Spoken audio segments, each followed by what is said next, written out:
So this past Friday night, our good friend Russell Brand was on the Bill Maher show on HBO. And the other guest was a guy named John Heilman, who is an MSNBC staple. And basically, the clip of Russell talking, arguing with this guy went viral. They accused Fox of being a propaganda network, and Russell pushed back and said, MSNBC is every bit as much propaganda as Fox is. And of course, the guy is going to push back, but let's watch the clip here. John, I've not known you long, but I love you already. But I have to say that it's disingenuous to claim that the biases that are exhibited on Fox News are any different from the biases exhibited on MSNBC. It's difficult to suggest that these corporations operate as anything other than mouthpieces for their affiliate owners in BlackRock and Vanguard. And unless we start to embrace, and also, mate, just spiritually, if I may use that word in your great country, we have to take responsibility for our own perspective. I've been on that MSNBC, mate. It was propagandist nutcrackery on there. I went on a show called Morning Joe. It was absurd the way they carried on. Good Morning Joe. Yes. Yeah, I don't know what it was. It wasn't morning. There was no one called Joe there. No one could concentrate. They didn't understand the basic tenets of journalism. No one was willing to stick up for genuine American heroes like Edward Snowden. No one was willing to talk about Julian Assange and what he's suffered trying to bring real journalism to the American people. And I think to sit within the castle of MSNBC throwing rocks at Fox News is ludicrous. My friend, Make MSNBC better. Make MSNBC great again. My friend, I would. The moment. Fight them on a territory you can win on, Joe. Russell, darling. The moment that you give me a specific example, an actual example. Okay, I'll give you one. Right, just wait. Okay, so Russell accuses MSNBC of being no better than Fox. This guy asked for a specific example. Well, I feel like Russell got caught a little bit flat-footed because he goes with this Joe Rogan Ivermectin thing, which was mostly CNN. Not that MSNBC didn't contribute to that. I remember Rachel running a story about how, I think it was in Oklahoma, from Rolling Stone, that hospitals were being clogged up because people overdosing on ivermectin were creating long lines, so gunshot victims weren't able to get in, and there were just all kinds of holes in that story. The guy who they quoted in the article didn't actually work at the hospital. He was talking about the photos that they used had people wearing winter jackets, and it was in August. There was a whole other bit about how there were no gunshot wounds actually reported in that part of town or something like that. I don't remember all the logistics. I just remember that it was a complete fake story. Anyway, point being, Russell got caught a little flat-footed because there's a very, very obvious apples to apples comparison that you can make with Fox and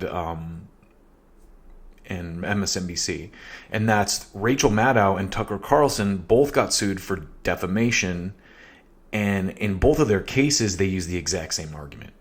So what am I talking about? Well, Rachel Maddow was sued by One America News Network because she said, quote, let's see, what did she say? The challenge. Okay.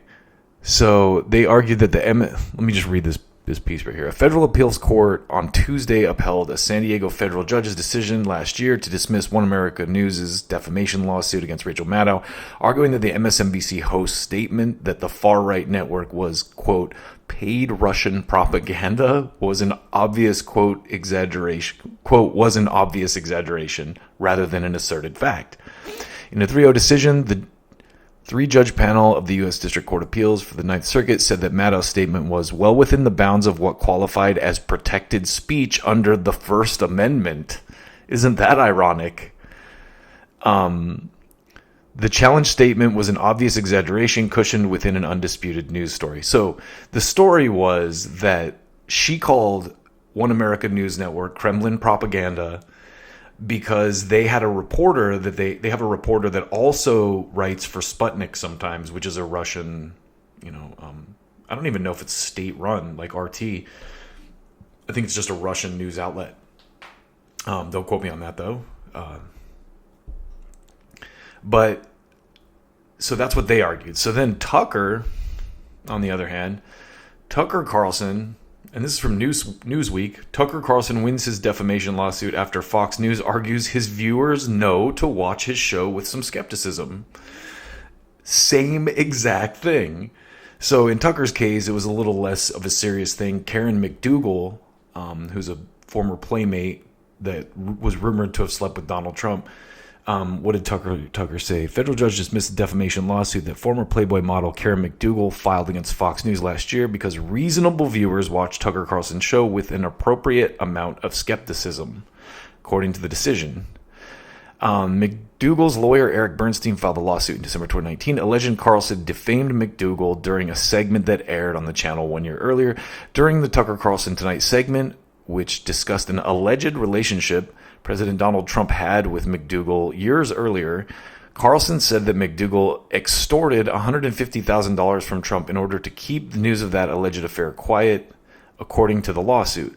The lawsuit denied this extortion allegation, saying McDougal never approached Trump and threatened to ruin his career or humiliate his family if he did not give her money. So apparently he did sleep with her. She just didn't try to extort him. So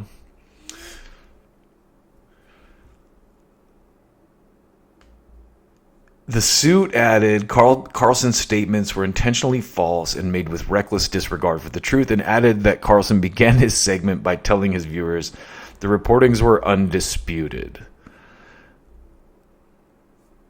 which they were not.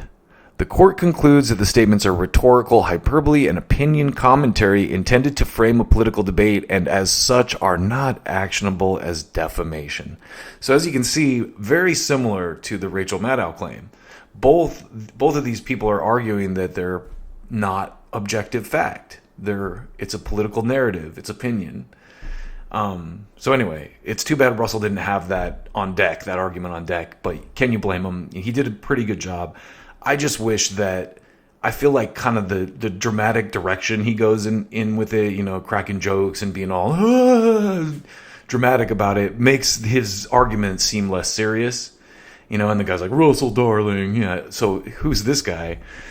First of all, he's the guy in the socialism gif when Bernie Sanders jump scares him.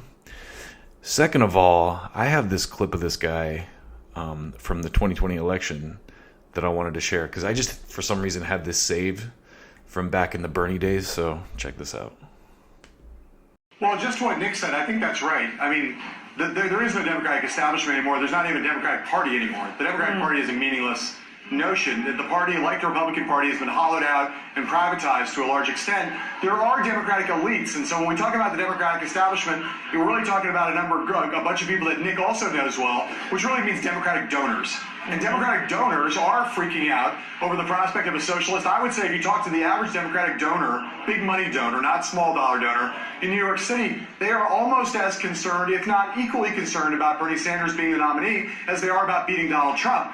And Sanders poses an incredibly intense threat to that. I think, as Nick said, right now, I will lean into this, Nicole. I think, it's a jump ball here, but there's a candidate who's the tallest candidate on the court right now, and that's Bernie Sanders at this moment. Now, that doesn't mean he will get the tip, but he's the tallest candidate on the court coming into the caucuses tonight, and if he wins here tonight and goes to New Hampshire, where he won in 2016 by 22 points, and is leading by double digits over everybody else in that state, he could easily win the first two contests. He's running neck and neck with Joe Biden right now in Nevada. So a world where Bernie Sanders wins the first three of the four early states is a world where he is a freight train coming out of February. And if you think the Democratic donors, the Democratic elite, the Democratic establishment, whatever the phrase you want to use, but the people who think they run the Democratic Party and used to run the Democratic Party, if you think they're freaking out right now, give me a call on the eve of Super Tuesday when Bernie Sanders, with that wind at his back and with a money machine, a low-dollar donor machine that will give him almost unlimited resources to compete all the way through, not just June, but all the way to the convention.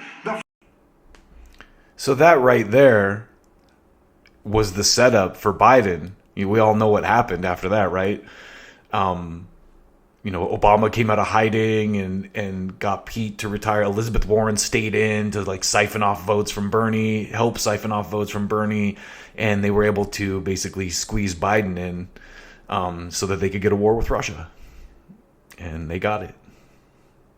So anyway, good on Russell Brand for opposing this douche, but I just wish he would have been able to make a more serious argument is all. But, beggars can't be choosers. It's not like I'm on Bill Maher, right? Like I ain't. And also, Bill Maher is terrible, okay? This is Bill Maher now.